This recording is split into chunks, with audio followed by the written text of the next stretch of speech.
10 years. 10 years of employment. Employment first. In Tennessee. I remember a little more than 10 years ago sitting in a room with some amazing leaders with just this one solid goal, and that was to make employment possible for anyone who wanted to work. In 2013, then Governor Haslam signed Executive Order number 28, which established Tennessee as an employment first state. And at the same time, that executive order called for the creation of the Employment First Task Force. The Employment First Task Force functioned sort of like a steering committee, assessment of how we were doing employment, what our goals should be as a statewide team to accomplish employment first. I think the purpose of Employment First is to not only empower the individual with the disability, but the employer as well. The employer needs to feel empowered that they have the right team behind them to be able to hire the individual with the disability, and the individual needs to feel empowered that they are going to have the right supports necessary for them to be successful. It's the actual acknowledgement that people with disabilities want to contribute and want to live independently and have skills that are desperately needed in the workforce environment. Historically, our population was not even considered. If we had just continued to wait for employment to happen, we wouldn't be where we are today. We had to be intentional about achieving the purpose that we thought really mattered to people and for people, which was making sure that they had meaningful opportunities to do the things in their life that they want to do. I think reevaluating kind of the purpose of where we are, it can affect our vision, and I think it's real important to keep a fresh vision and keep evaluating every day what we're doing and make changes.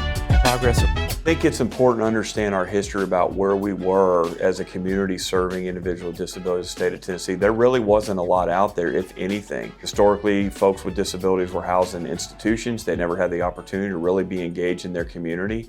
So it's remarkable to see how far we've come.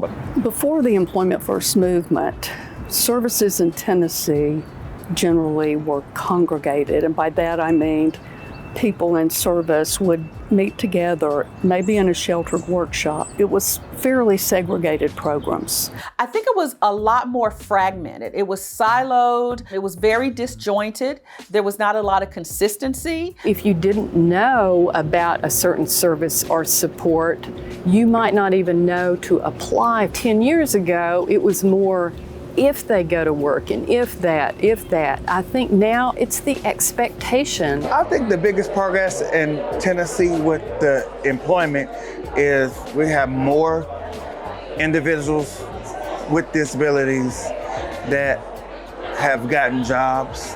I work at Pizza Hut customer service. My favorite part about the job is working with people because I'm a people person. I've seen transformation. I've seen people who have never thought about work as a doorway to independence actually embrace employment. I've seen families transform because their son or daughter are now in the workforce and they have a bright future ahead of them.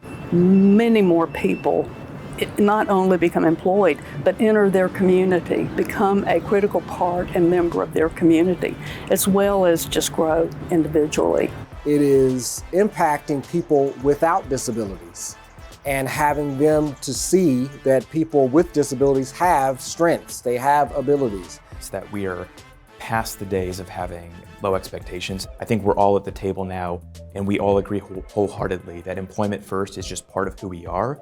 And our expectations are at this level, and they'll only get higher over time. The folks that are actually doing the work for the first time in their lives are changing the country and how they see individuals with disabilities in the workplace. I think you're seeing that everything starts in Tennessee and then ripples out to the country. Other states are now being more involved in that. They're now calling Tennessee. We had over 20 states call us last year asking us about inclusive employment and what we're trying to do to drive change. Partnership. Just the task force itself. When we come together on a quarterly basis, we not only get to see our friends, but we also get to learn about new approaches that people are pursuing that is outside of our own little network. And that's what I think is beneficial. No one is so set on their goals. They're their agenda, that they don't hear the voices of others. There is absolutely no way that any of us could do it alone because we all have a different piece of the puzzle. So in terms of the self-advocates with lived experience, people with disabilities, their family members and other people who support them, service providers, nonprofit organizations, state agencies, the governor's office, we all play a different important role in creating an environment, creating an ecosystem where people can be successful. And if you take out any of those puzzle pieces, it's just not complete. What has developed out of this is now a comfortableness between all of the departments. Now we can pick up the phone and instead of going, well, that's not my area, now it's like, oh, tell me a little bit more about what you're trying to do. And so there's this open communication that was not there before because we have really seen the fruits of our labor early on in this, that now we're very much open to the possibilities of what else is out there that we can do. These 10 years. And even though this movement is decades old, I think the next several years are going to bring more and more innovation and change that none of us could even expect.